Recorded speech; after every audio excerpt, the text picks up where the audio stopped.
Well, hello there. My name is TNT, and this is a Starcraft lore video. A lore video for the original Starcraft, how the three races, Zerg, Protoss, and Terran, ended up fighting each other. And I'm gonna go through each race. It has been very hard for me to find the lore story, but I knew it existed because with the original StarCraft game that followed a very large manual with a very good backstory, it was actually what got me into the StarCraft universe to begin with. And if you already hate my voice because I'm not a native English speaking person and my English sometimes sucks and there are very long and hard words in this, then you can always shut me up and just read it for yourself. This video should be high enough resolution for you to do so. So here we go. And here's the story of the Zerg. The Grand Experiment. Driven to perfect their science of protogenetic evolution, the ancient, enigmatic race known as the Selnaga traveled to the distant fringe world of Ire. The vast jungles of Ire had produced the most advanced race that the Selnaga had ever seen. Believing that they could steer the race evolution to the pinnacle of physical perfection, the Selnaga began to conduct their protogenetic experiments. The race that the Selnaga would eventually name Protoss advanced rapidly and gained what their creators termed a distinct purity of form. Unfortunately, the Selnaga pushed their experiment too far. The inherent essence and sentience of the Protoss developed far too rapidly, leading to bitter strife and division between them and their creators. The Selnaga deemed that the purity of form they sought to create had been sullied by a conflict of essence and thus decreed that the Protoss were, in fact, a failed creation. The Selnaga abandoned their children and launched themselves into the void. The birth of the Zerg. Traveling thousands of light years into the burning core of the galaxy, the Selnaga eventually settled upon the volatile ash world of Serosh. The Selnaga planned to continue their grand experiment of evolution, only this time they dismissed their tenets of physical form and focused chiefly on the pursuit of distinct purity of essence. Residing in their massive ships high above the fires of Zeros, the Selnaga began once again to challenge the wiles of fate. The Selnaga were more successful with their second venture than they could have imagined. They labored to advance the evolution of the most insignificant life form on Zeros, a race of miniature insectoids known as the Zerg. Through Selnaga protogenetic manipulations, the Zerg survived the torrential firestorms of their world and thrived. Although extremely small, worm-like and possessing no ability to manipulate their physical surroundings, the Zerg adapted to survive. They developed the ability to burrow into the flesh of the less vulnerable species indigenous to Zeros,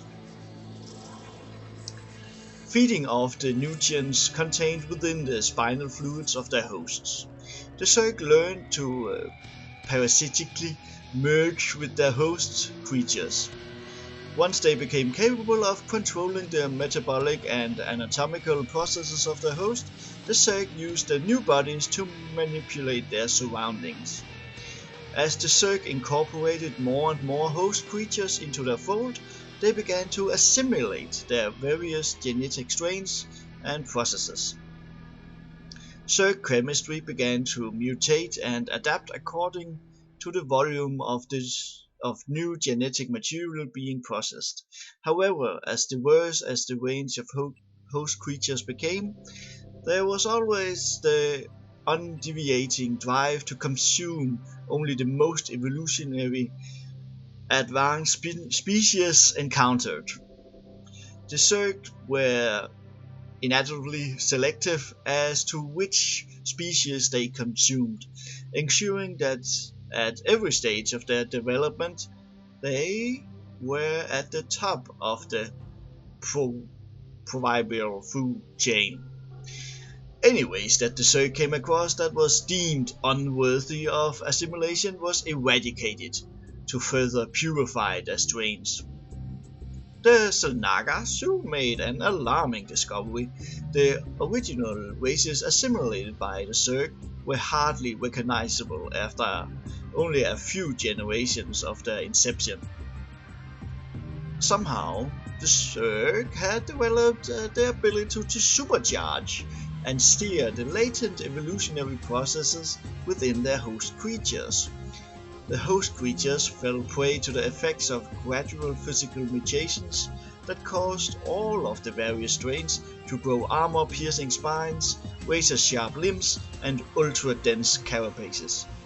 Over a surprisingly short amount of time, the strains grew to resemble a terrifyingly ravenous and unified race. Overmind. The Selnaga, remembering all too well what happened, that their failure with the process was a result of pushing the sentience of the fledgling species too quickly, decided to follow a different path with the bugging Zerg, attempting to waylay the potential hazards of differing egos. The Selnaga structured the collective centuries of the Zerg into a unified, amalgamated Overmind.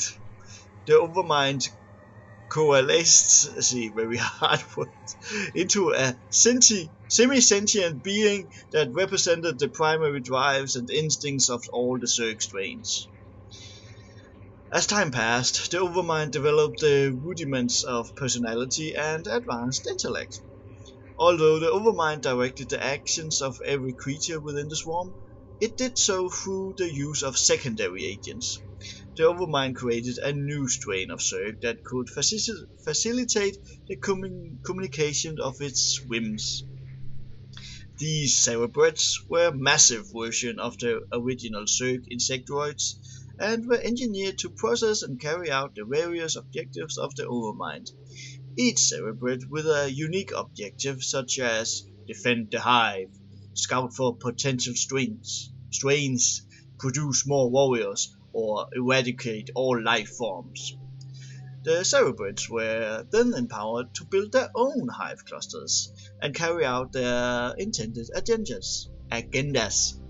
Over time, they developed personalities that corresponded to their primary drives. However, the Cerebrats were still genetically incapable of ignoring or overriding the commands of the Overmind. The Zerg chain of command lengthened as new races were incorporated into the swarm.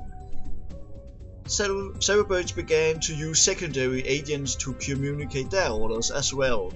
For the defense and productivity of the immediate hive, the Cerebrats turned to Queens to further extend their control over the swarms. The Queens oversaw drone activity throughout the research lines of the hives and kept a vigilant watch over the podding spore colonies of the collective. In times of battle, Cerebrats called upon the Overlords to directly relay their commands to the myriad warriors of the swarm. Overlords not only transported Zerg warriors into the fray, but also directed their attacks against their enemies.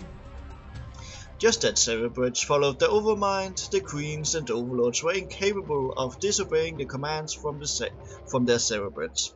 This rigid system of command kept the swarms at peak savage efficiency. As the swarm continued to grow and strengthen, the Overmind turns its thoughts towards its own future. It realized that within a few short centuries, its race had assimilated all of the indigenous life upon Zeros. It knew what that to further evolve the swarm, the Zerg would need to leave Xeros. The Overmind began to reach out with the sensors looking for something, anything, which would provide them with transport from this world. Well, that opportunity soon arrived. A race of gargantuan spacefaring life form passed through the Xeros system, and the Overmind called to them. Drawn to the barren world by this beacon, they were quickly assimilated by the swarm. The inclusion of super dense hides and the ability to exist in the vacuum bolstered the genetic pool of the swarm. Soon the Zerg warriors were conditioned to survive the harshness of space. The pivotal moment in the development of the Zerg was not lost to the Xel'Naga. The Zerg, despite having an extreme physical handicap, had succeeded in not only surviving, but in retaining the purity of their terrible overriding essence. The Xel'Naga knew that they had achieved the goal. The fall of the Xel'Naga. The pride in their achievements proved to be the fatal downfall of the Xel'Naga. The Overmind, while slowly expanding itself into the void of space, became aware of the mighty Xel'Naga world ships hovering ominously above the skies of Xeros. The Xel'Naga, having kept a constant watch on the Overmind, were horrified to find that it had actually severed their psychic link, effectively hiding itself from their view, with its need to consume. I just got lost. Driving its minions into a lustful frenzy, the Overmind launched the now spacefaring Zerg swarms at the unsuspecting Xel'Naga. The ancient race did what they could to stem the tide of the ever-advancing Zerg onslaught, but in the end their efforts were in vain. Wave after wave of Zerg swarms hammered the reinforced hulls of the Xel'Naga ships, with no signs of abatement. Within only a few hours, the Zerg overran the defenses of their creators and laid waste to the Xel'Naga fleet. As the greater whole of the Xel'Naga race was consumed by the raging genetic whirlwind of the Zerg, the Overmind gained the knowledge and insights of its masters. The Overmind processed thousands of sentient beings into itself, causing it to grow far more powerful than it had ever imagined. It learned the secrets of the sacred Cadavian crystals and began to incorporate the energies of these crystals into its own. Through the intimate knowledge of evolution and protogenetic psychology gained from the Xel'Naga, the Overmind was able to increase the level of sentience in many of the higher Zerg strains, while keeping them fully under its control. Through dissecting the memories of the Xel'Naga, the Overmind was made aware of the myriad races that had at one time or another been influenced by the ancient race. The Xel'Naga had kept a detailed genetic history of each race, giving the Overmind a clear understanding of their respective strengths and weaknesses. Most importantly, the Overmind learned of an exceedingly powerful race that lived near the galaxy's fringe, known only as the Protoss. The Overmind knew then that the Protoss and Zerg would eventually be caught in an inevitable apocalyptic conflict. The Determinant. The Zerg left the lifeless, burning world of Xeros and laid waste to every planet that they had found along their path towards the Protoss homeworld. As they progressed slowly through the trackless dark between the stars, the Zerg assimilated only the strongest of the races that they came across. The swarm continued to build steadily, ever increasing in size and power. As they progressed, the Overmind sent out numerous deep space probes that scouted ahead for the swarm, searching for new worlds to plunder. Despite innumerable victories, the Overmind was greatly disturbed. The Overmind was aware that the Protoss had become a highly psionic race, able to bend and warp the very fabric of reality to their whims. It fought a way to counter the awesome might of the Protoss, but found no answers among the genetic strains it devoured. On the verge of despair, the Overmind made an amazing discovery. One of its deep space probes had relayed the location and vital statistics of a race that occupied a series of nondescript worlds right under the shadow of the Protoss. The new race, called humanity, was mere generations away from developing into a formidable psionic power. But the Overmind also knew that humanity was still in its infant stages, hardly capable of defending itself against the ravenous Zerg. Although a short-lived and seemingly frail species, the Overmind knew that humanity would be the final determinant in its victory over the Protoss. If it could assimilate the psionic potential of humanity, the Overmind would have the ability to combat the Protoss on its own terms. Thus, the Zerg swarm slowly made their way towards the burgeoning worlds of humanity. The journey lasted for 60 years, but eventually the massive, extended Zerg swarm reached the outskirts of the Terran sector of Kobolu. Sending in a scouting brood, the Overmind soon discovered that the humans dwelt on a dozen different worlds within the sector, seeding the atmosphere of the planet called Karsara. With rudimentary hive spores, the Overmind began to unfold its master plan to enslave humanity.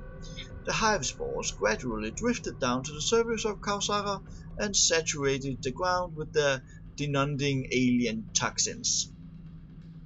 Although the human colonists had no idea that the Zerg had subtly infested the topsoil of their world, Zerg minions began to descend to the planet's surface and construct their bizarre structures and hive clusters. Once the infestation of the colony was well underway, the Overmind sent its voracious children to the other nearby worlds. Insidious and elusive in their tasks, the agents of the Overmind soon infested the colonial worlds of Kausara, Masara, Brontas, and Dyla IV, unnoticed by the dissidents of these colonies. Yet, from out of the cold void of space, a mighty fleet of Protoss warships emerged to combat the Zerg's invasionary forces. The Overmind, anxious to learn what it could about the enigmatic Protoss, decided to let them hamper the initial infestation process. Holding its ravenous warriors at bay, the Protoss watched as the Protoss razed the colony of Kausara. Apparently, the Protoss were aware that the hive spores had already despoiled the planet, and seeking to prevent further infestation, incinerated the planet. Such decisive action pleased the Overmind, who could only marvel at how the Protoss wrought absolute devastation with such grace and power. Knowing that the coming conflict would be the greatest challenge of its existence, the Overmind pulled its forces back to observe how the Protoss and humanity would next react. Yes, I'm sorry about very hard, long words in this, but I hope you survive, or you can read it at yourself. As I said, bye bye.